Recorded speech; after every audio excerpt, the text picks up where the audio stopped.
Welcome friends to my channel fun with cooking. आज बेल पत्थर का मिल्क शेक बनाती हूँ। समर में ये बहुत ही ज़्यादा रिफ्रेशिंग है। तो चलिए सिंपल सा एक रेसिपी है, शुरू करते हैं। रेसिपी पसंद आए तो मेरे चैनल को लाइक शेयर और सब्सक्राइब करने का रिक्वेस्ट रहा। मिल्क शेक को बनाने के लिए पका हुआ बेल पत्थर चाहिए। एक बेल पत्थर ले लिया। इसका पूरा मैं यूज़ नहीं करूँगी, जितना ज़रूरत है उतना ही यूज़ करना है। बेल पत्थर को मैं आधा तोड़ लिया, आधा मैं रख देती हूँ फ्रिज में, नेक्स्ट दिन यूज़ करूँगी आज। बाकी आधा का पल्प मैं एक बोल पे निकाल लेती हूँ।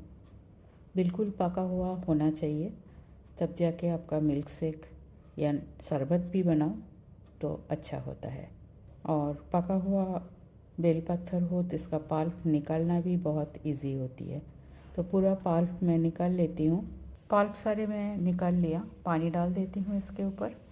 पानी सफिशिएंट डालना है जिससे पल्प पूरा पानी के नीचे रहे। इसको जितनी देर तक भिगो के रखेंगे उतना ही पल्प नरम होगा और उसके अंदर से फाइबर निकालना आसान होगा। तो मैं इसे ढक के रख देती हूँ। गर्मी बहुत है तो मैं फ्रिज में डाल देती हूँ, कवर कर देती हूँ और इसे फ्रिज में रख लेती हूँ। मैं इसको निकाल के लेके आई फ्रिज से। 3-4 घंटा हो गया है। पल्प बिल्कुल पानी को एब्जॉर्ब कर लिया, फूल भी गया है। साथ में थोड़ा सा प्लेन वाटर भी रखा। हाथ मेरा बिल्कुल साफ़ है। जो मोटा मोटा फाइबर है इसको हाथ से ही मसल के निकाल के बाहर कर लेती हूँ।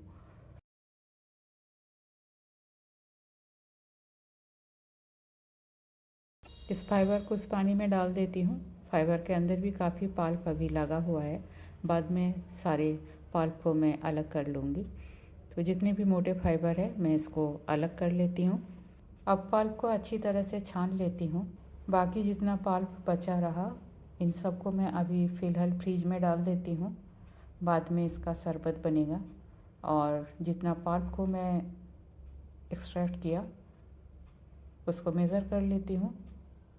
ऑलमोस्ट ये हाफ ग्लास है और हाफ ग्लास पल्प से ही 2 ग्लास मिल्क शेक आराम से बन जाएगी।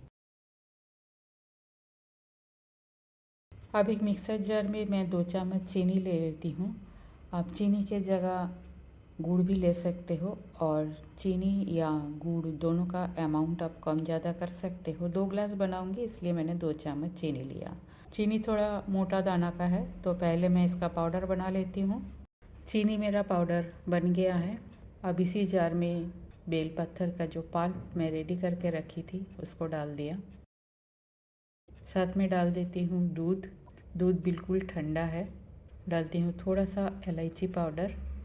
आप इसको रीच करने के लिए ड्राई फ्रूट्स भी डाल सकते हो, पर गर्मी के समय ड्राई फ्रूट्स इतना डाइजेस्टिव नहीं होती है तो मैंने इसको अवॉइड किया। मिल्क शेक को और ठंडा करने के लिए मैं आइस क्यूब डाल रही हूँ। आइस क्यूब आप बाद में भी डाल सकते हो। फिर से इसको और एक बार घुमा लेती हूँ। बेलपत्थर मिल्क शेक बन के बिल्कुल तैयार है। मैं ग्लास में डाल देती हूँ। गर्मी के मौसम में बेलपत्थर बॉडी के लिए बहुत अच्छा होता है। डिफरेंट फॉर्म में इसे खाना चाहिए, शरबत हो या ऐसे भी खा सकते हो। बेलपत्थर मिल्क शेक बना के खाओ तो इससे पेट भी भरता है, बॉडी ठंडा भी होती है। मैं यहाँ थोड़ा सा सेफ्रॉन डाल रही हूँ, पर सेफ्रॉन ऑप्शनल है क्योंकि सेफ्रॉन भी बहुत गर्म होता है। जस्ट डेकोरेशन के लिए मैं ऊपर से थोड़ा सा सेफ्रॉन डाल रही हूँ। बेलपत्थर मिल्क शेक बन के बिल्कुल तैयार है। रेसिपी सिंपल है। पसंद आई तो मेरे चैनल को लाइक शेयर और सब्सक्राइब करने का रिक्वेस्ट रहा। थैंक्स फ्रेंड, वीडियो देखने के लिए। आगे भी बने रहिए। होममेड हेल्दी सिंपल रेसिपी मेरे चैनल पे अपलोड होती है। पसंद आए तो फ्रेंड सर्कल में शेयर ज़रूर कीजिएगा। न्यू व्यूअर्स के पास मेरा रिक्वेस्ट है, अगर रेसिपी पसंद आती है तो सब्सक्राइब करके जाइएगा। आज यहाँ तक ही, मिलते हैं कोई और एक नया हेल्दी होममेड रेसिपी के साथ। तब तक के लिए बाय। Happy good day.